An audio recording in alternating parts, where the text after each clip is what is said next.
Mesdames, Messieurs, bonjour et merci de nous rejoindre dans cette édition de l'information sur Ivoire TV.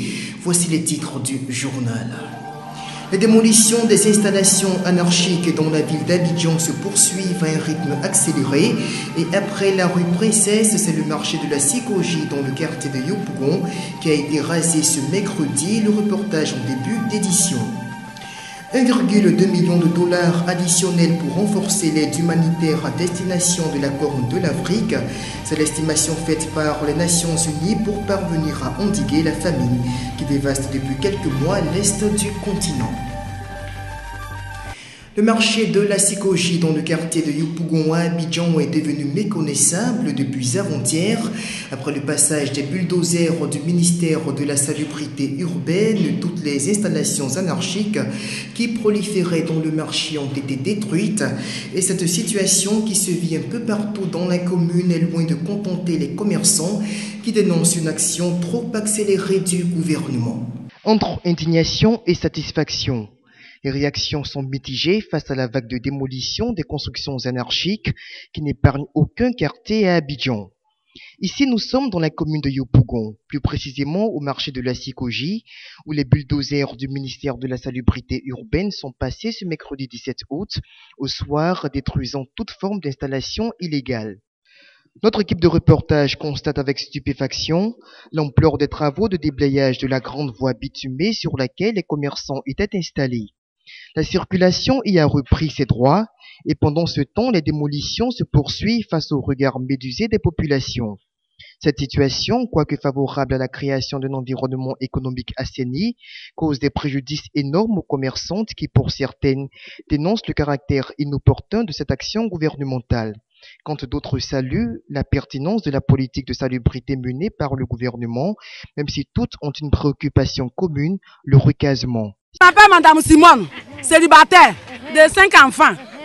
On nous a mis au dehors, on ne sait pas comment on fait. Nos bagages sont comme ça, on ne sait pas où on s'assoit pour vendre.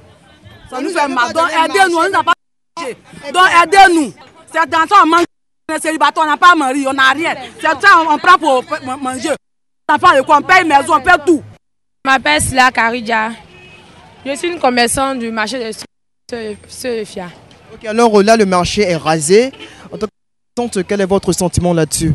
Bon, mon sentiment, normalement, bien qu'on doit faire le repas, on laisse la route. Mais c'est que moi, on va chercher un marché, puisqu'on peut s'asseoir pour avoir les 5 francs pour manger. Et ça. C'est tout ce que je voulais dire. À quelques encablures de là, au niveau du carrefour du 47, toujours dans la même commune, des gérants de magasins, eux aussi exerçant aux abords de la voie bitumée qui traverse ce quartier, expriment leurs appréhensions face à ce qu'ils perçoivent comme une action précipitée du nouveau régime. Me débrouille dans l'informel. Voilà. Ok, alors l'on assiste à une démolition de magasins en bordure de route quelque temps à Abidjan.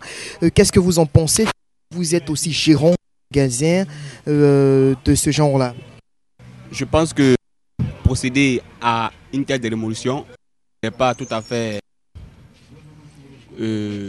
acceptable parce que nous sortons d'une crise qui a fait beaucoup de dégâts tant économiquement que et nous pensons que s'il doit y avoir des démolition, ce n'est pas après une sortie de crise de ce genre-là. Les cassures des magasins là, c'est trop. Après la crise, on devait avant de casser tous ces magasins là, parce que les gens ne sont pas encore retrouvés. Les gens ont passé dans la maison des gens, ils ont pillé beaucoup. On devait attendre un peu que les gens se retrouvent avant de casser les magasins. Même son de cloche au carrefour de la Siporex à l'entrée de Yopougon, où les baraques qui servaient de cadre de commerce à nombre de jeunes gens ont tous été ramenés derrière le trottoir, permettant ainsi la fluidité de la circulation des piétons sur les différents trottoirs. Qui l'aurait cru? Personne ne s'imaginait voir un jour la capitale économique ivoirienne subir un tel changement au point de faire rêver d'une ville aux allures européennes. La vision du gouvernement est certes salutaire et même très louable, mais la célérité avec laquelle l'opération Pays propre est conduite semble malheureusement désarçonner des populations déjà fortement fragilisées par 5 mois de crise post-électorale. Alors que pense l'homme de la rue de cette action d'envergure menée par le gouvernement ivoirien? Quelques personnes ont accepté de se prononcer au micro de notre reporter. Ça c'est mon avis personnel. Je crois que les démolitions sont trop hâtives et puis trop précipitées. Parce que, à mon sens, je crois qu'après quand même ce laps de temps où il y a eu les guerres, la guerre et les conflits post-électoraux, je crois que le président qui est là devait quand même s'atteler à consolider l'économie parce qu'on a perdu beaucoup. Les cassures proprement dit de magasins, pas partant. Mais le nettoyage, une bonne œuvre, mais on aurait dû prévenir les gens sur une longue. Je suis à la Sikoji ici, là. Il y a longtemps, on est ici, avant le quartier propre. Bus même passait là. Quand on prend Baka à Djamé, là, on vient descendre devant ici. Mais depuis ça est devenu marché, là, on ne respire pas. Les gens, quand tu parles même, là, on veut te frapper. Toi-même, ta propre maison, tu es dedans, tu ne peux pas respirer. Ils n'ont qu'à quitter devant ta place. On trouve que on ne peut pas. Ta propre maison, tu es dedans, là, tu ne peux pas respirer, c'est sale, quitter devant ma c'est pas là. Donc aujourd'hui, ils sont venus casser là, c'est bon, je suis contente. Bien, c'est une bonne solution même qu'elle a là. Hors de nos frontières, la situation demeure toujours critique dans la Corne de l'Afrique avec la famine qui continue de ravager cette région du continent. Et Valérie Amos, la secrétaire générale adjointe de l'ONU aux affaires humanitaires, a lancé ce mercredi un appel au renforcement de l'aide qu'elle juge insuffisante pour répondre aux besoins des populations affectées par le fléau. L'aide humanitaire doit encore être renforcée dans la Corne de l'Afrique. C'est l'appel qu'a lancé mercredi Valérie Amos, la secrétaire générale adjointe de l'ONU aux affaires humanitaires, suite à sa visite au Kenya et en Somalie. Si les campagnes de vaccination, d'accès à l'eau potable et d'implantation de centres de nutrition augmentent dans la région, l'ONU constate que la crise alimentaire continue de s'étendre.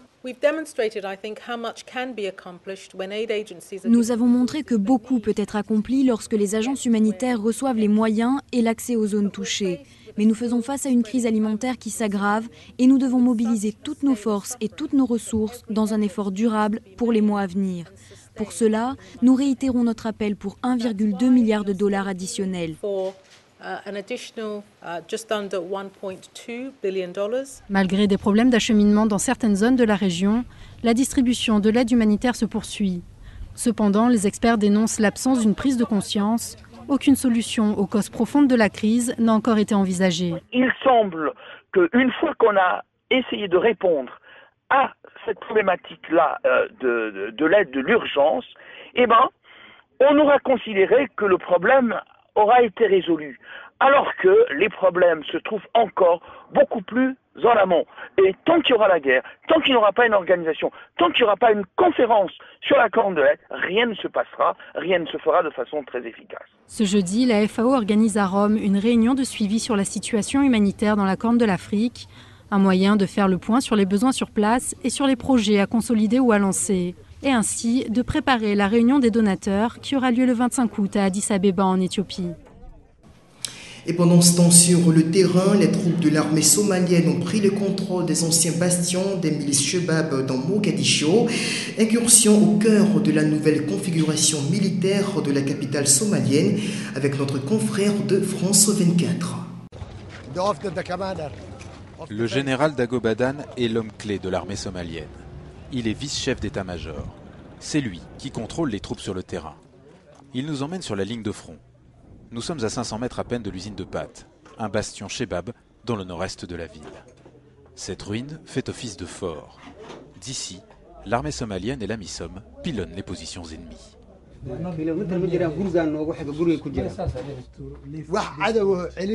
Ils sont dans le bâtiment en face. L'ennemi ne pourrait pas arrêter nos forces si nous décidions d'avancer vers lui. Mais j'ai donné l'ordre à mes hommes de rester ici, car il y a encore des ennemis derrière, et nous avons besoin de sécuriser nos lignes avant d'attaquer. L'armée somalienne a la réputation d'être mal entraînée et indisciplinée. Désireux de nous prouver le contraire, le général nous entraîne dans un village à 2 pas du front. Tu as des problèmes avec l'armée? Est-ce que les troupes t'ont fait du mal? Non, mais j'espère que l'armée aura le dessus. Direction les anciennes places fortes Chebab. Nous sommes escortés par des militaires. Le secteur est dangereux. Premier arrêt, le stade, tristement célèbre pour avoir été le théâtre d'exécutions et d'amputations publiques menées par les Chebab. L'endroit est maintenant gardé par une poignée d'hommes armés d'un char. On pourrait jouer cet après-midi si on le voulait. Le général nous emmène ensuite à l'ancien hôpital des insurgés islamistes. C'est ici que les combattants blessés étaient soignés. On doit faire ce qu'on doit faire. J'ai besoin de libérer ce pays des Chebab et ils ont besoin de me capturer. Là encore, quelques hommes surveillent le bâtiment. Ces positions n'ont pas été conquises mais abandonnées par les insurgés. Difficile de dire combien de temps la MISOM et l'armée somalienne pourraient les tenir s'ils repassaient à l'attaque.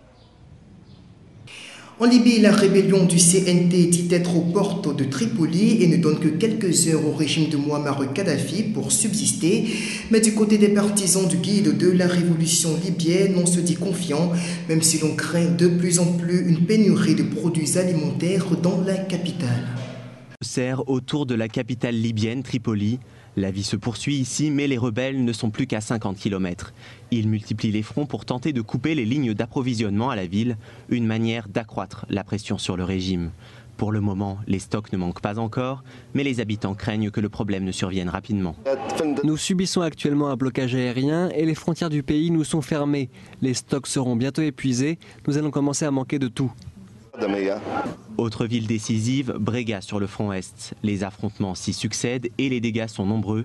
Mardi et mercredi, 18 rebelles ont été tués et 33 autres blessés. Les forces de Kadhafi détiennent toujours les usines pétrolières de la ville, mais les insurgés progressent.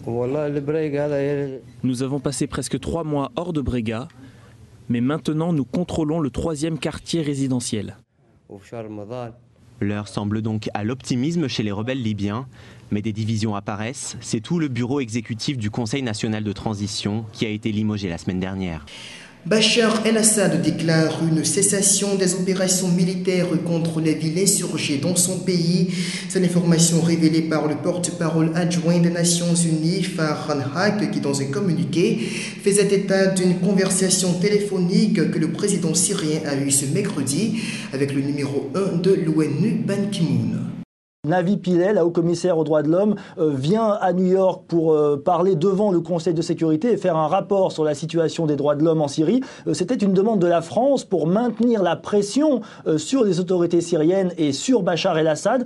Et ce que l'on sait, c'est que Navi Pillay pourrait demander que la Cour pénale internationale se saisisse du dossier syrien, comme elle l'avait déjà fait pour la Libye. Et on se souvient que cela avait abouti à une inculpation de Mouammar Kadhafi pour crime de guerre. Et si ce scénario devait se répéter pour la Syrie, eh bien cela serait un argument de poids vis-à-vis des dirigeants syriens, d'autant que le Conseil des droits de l'homme de Genève va lui aussi lancer une commission d'enquête sur les droits de l'homme en Syrie. Ce sera sans doute la semaine prochaine, dès lundi, et tout cela eh bien, accentue la pression et commence à peser de plus en plus fortement sur les autorités syriennes. Et dernière information de ce journal, nous avons appris aujourd'hui en cours de journée grâce à une dépêche de l'AFP que plusieurs personnes ont été tuées dans un échange de tirs entre la police israélienne et des assaillants qui s'étaient pris ce matin à des autobus dans le sud-est du pays près de la frontière avec l'Égypte. Voilà, le JT pour ce 18 août, c'est terminé. On se retrouve demain pour une autre édition de l'information sur Ivoire TV. Au revoir.